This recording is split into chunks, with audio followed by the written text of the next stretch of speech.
বৈষম্য বিরোধী আন্দোলনের জেরে বোন শেখ রেহানাকে নিয়ে দেশ ছাড়তে বাধ্য হন বাংলাদেশের প্রধানমন্ত্রী শেখ হাসিনা। এরপর থেকে ভারতে রয়েছেন তিনি। জুম মিটে জুলাই অগাস্টে হত্যাকাণ্ডের শিকার আওয়ামী লীগের নেতাকর্মীদের পরিবার পরিজনদের সঙ্গে কথা বললেন শেখ হাসিনা। ধৈর্য ধরে প্রত্যেকের অভাব অভিযোগের কথা শুনলেন তিনি। এরপরই নিজের বক্তব্যে হাসিনা বলেন, আমিই তো সবথেকে বড় অপরাধী। যদিও নিজের অপরাধ স্বীকার করার জন্য একথা বলেননি তিনি একটি রূপক অর্থেই একথা বলেছেন। হাসিনা বলেন, তার 15 বছরের শাসনকালে বাংলাদেশের প্রচুর উন্নয়ন হয়েছে। হাসপাতাল থেকে শুরু করে মেট্রো রেল, গবেষণা কেন্দ্র, স্কুল, কলেজ সবই হয়েছে তাঁর আমলে। তাঁর শাসনকালের আগে বাংলাদেশ অর্থনৈতিকভাবে অনেকটাই দুর্বল ছিল। ঘরে ঘরে বিদ্যুৎ, bridge, digital Bangladesh, satellite, broadband connection সবকিছুই তাঁর আমলে হয়েছে। গোটা বিশ্বের কাছে বাংলাদেশ উন্নয়নের রোল মডেল হিসেবে পরিচিত হয়েছে।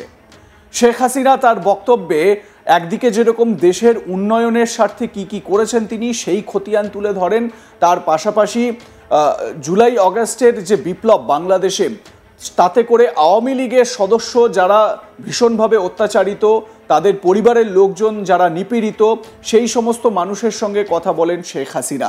এবং তাদের সঙ্গে কথা বলে তিনি কি বলেছেন বা বলতে চেয়েছেন শোনাবো শেখ হাসিনার বক্তব্য।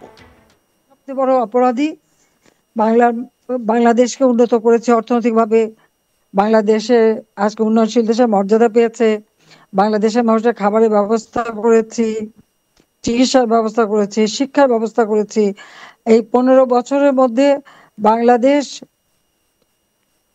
কোথায় সেই স্বল্পোন্নত দেশ রেখে গিয়েছিলেন জাতির পিতা 75 সালে। তারপরে তো তাকে হত্যার পর বাংলাদেশ এক কদম এগোতে পারেনি।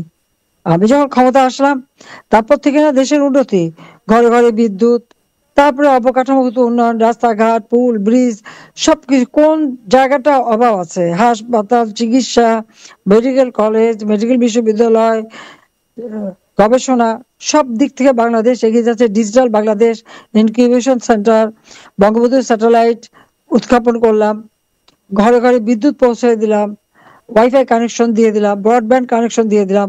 একটা আধুনিক প্রযুক্তি জ্ঞান সম্পন্ন বাংলাদেশ আমরা গড়ে তুললাম, যে বাংলাদেশ বিশ্বের কাছে উন্নয়নের রোল মডেল। ছেলেমেয়েরা যে আন্দোলন করেছে জুলাই মাসের 7 তারিখ থেকে নিয়ে, ছেলে মেয়ে তো একসাথে গভীর রাত পর্যন্ত আন্দোলন করেছে। কই একটা মেয়েকে তো কেউ বেজ্জুতি করেনি, একটা মেয়ের মধ্যে তো কোনো ভয়ভীতি ছিল না। তাহলে আমার অপরাধটা কি? আমাকে স্বৈরাচার বলা হচ্ছে, আমাকে গণহত্যাকারী বলা হচ্ছে, আমার বিরুদ্ধে মামলা, আমি মানবাধিকার লঙ্ঘন করেছি। আমি কোন মানবাধিকারটা লঙ্ঘন করেছি? বরং ডক্টর ইউনূস মানবাধিকার লঙ্ঘন করেছে। আজকে যে গণহত্যা, সে গণহত্যা সে চালাচ্ছে। আমরা যে যখন 6 জন মানুষ মারা গেল, এই 18 জুলাই আমি জুডিশিয়াল ইনকোয়ারি কমিশন করে দিলাম। কই সেই কমিশনকে তো কাজ করতে দেওয়া হয়নি। আবু সাইদ, তাকে নাকি হত্যা করা হয়েছে, খুব সুন্দর করে ছবি দেখানো হলো টেলিভিশনে। তার উপর কতগুলি গুলি হলো, অতগুলি গুলির পর তার গা থেকে এক ফোঁটা রক্ত ঝরলো না। তাকে নিয়ে চলে গেল ছাত্রায় টেনে। তারপরে 5 ঘন্টা পরে তাকে হাসপাতালে আনলো। যে মানুষটার গুলি এরকম 5-6টা গুলি লাগে, তাকে তাৎক্ষণিকভাবে তো হাসপাতালে নিতে হয়, ট্রিটমেন্ট করতে হয়। তাকে হাসপাতালে নিল না কেন? ট্রিটমেন্ট করলো না কেন? তাহলে কার গুলিতে মারা গেল? এবং এই যে মুগ্ধ সহ আরো যারা মারা গেছে, আমি তো মনে করি সকলে কবর থেকে লাশ তুলে নিয়ে এসে বিদেশ থেকে এক্সপার্ট এনে ফরেন্সিক করে দেখা হোক এই হত্যা কারা করেছে। এটা এনুসারি মেটিকুলাসলি ডিজাইনের একটা অংশ। তাদের এই সমন্বয়করা তারা ভালোই জানে। গার হাতে অস্ত্র ছিল, আর যে রাইফেল, যে গুলি, যেটা সেই 7.62, এটা আমাদের পুলিশ ব্যবহার করে না। কাজে এইগুলি কার হাতে ছিল তাদের এ পর্যন্ত খুঁজে কিন্তু বের করা হয়নি। কিন্তু সব মামলা কার বিরুদ্ধে? আওয়ামী লীগের বিরুদ্ধে। আর যত আওয়ামী লীগের নেতাকর্মী মারা গেল, তারা আর শহীদের তালিকায় স্থান পায় না। এটাই হচ্ছে সব থেকে দুর্ভাগ্যের বিষয়। সেখানে স্থান নাই, কিন্তু তালিকা বাড়ানোর জন্য ইন্ডাস্ট্রিতে আগুন দিয়েছে, সেখানে যারা মারা গেছে তাদেরকেও শহীদের তালিকায় নিয়ে এসেছে। তাদেরকে নাকি আওয়ামী লীগ হত্যা করছে। তোমরা ইন্ডাস্ট্রি ভাঙতে গেলা, আগুন দিলা, লুটপাট করলা, তারপর সেই আগুনেই মানুষ মারা গেছে।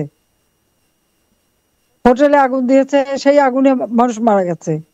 বাড়িতে আগুন দিয়েছে, আমাদের প্রত্যেকটা নেতা কর্মীদের বাড়িতে যে আগুন দিয়েছে, অনেক বাড়িতে তো তার ভিতরেই মানুষ পুড়ে মারা গেছে।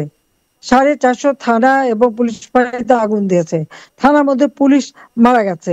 কই শহীদের তালিকায় একটা পুলিশের নাম নেই কেন? তারা কি, তাদেরকে তারা কারা হত্যা করেছে? সে হত্যাকাণ্ড তো ইউনূস বাহিনী করেছে, ইউনূসের বাহিনীর দ্বারা এই কর্মকাণ্ড করে গেছে। একটা সমস্যা মানুষের তো সমাধান করতে পারেনি। জুন মাসে আমি বাজেট দিয়ে গেছি, 7,97,000 কোটি টাকার বাজেট।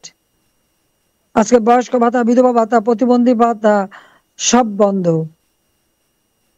এমনকি আমি যে বাচ্চাদের মায়ের নামে উপবৃত্তি দিতাম সেটা বন্ধ, উচ্চশিক্ষার জন্য বৃত্তি দিতাম সেটা বন্ধ।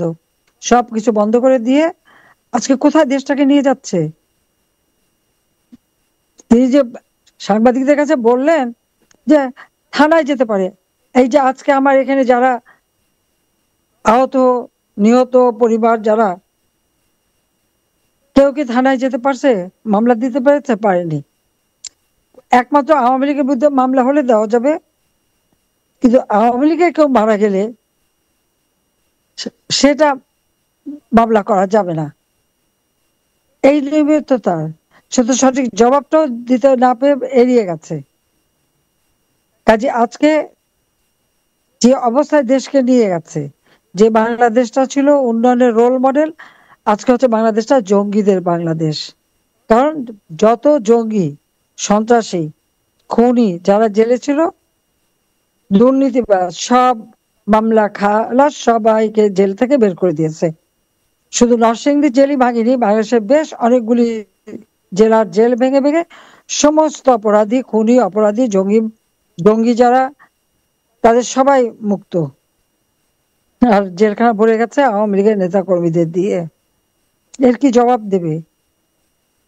এত অত্যাচার, এত অবিচার, দেশের এত উন্নতি করার পরে এটাই কি ছিল আমাদের প্রাপ্য? দিন রাত মুখে রক্ত তুলে কাজ করেছি। আওয়ামী লীগের আমলে তো বিদেশ থেকে পুরান কাপড় এনে পরাতে হতো না, খাবারের জন্য হাত পাততে হতো না, কৃষক সারের জন্য হাহাকার করতো না, সকলের দোরগোড়ায় সব পৌঁছে দিয়েছি, ঘরে ঘরে বিদ্যুৎ দিয়েছি। ছেলেমেয়েরা নিজের বাড়িতে বসে, এমনকি মধ্যবয়স্ক বয়স্ক তারাও যেন ফ্রিল্যান্সিং করে অর্থ উপার্জন করতে পারে, তার জন্য ট্রেনিং দেওয়া এবং সেই সুযোগ আমরা সৃষ্টি করে দিয়েছি। লাইক কমেন্ট শেয়ার করতে ভুলবেন না। দেখতে থাকুন আজ তাক বাংলা। সাবস্ক্রাইব করুন আমাদের ইউটিউব চ্যানেলটি, বেল আইকন প্রেস করুন নোটিফিকেশন পেতে।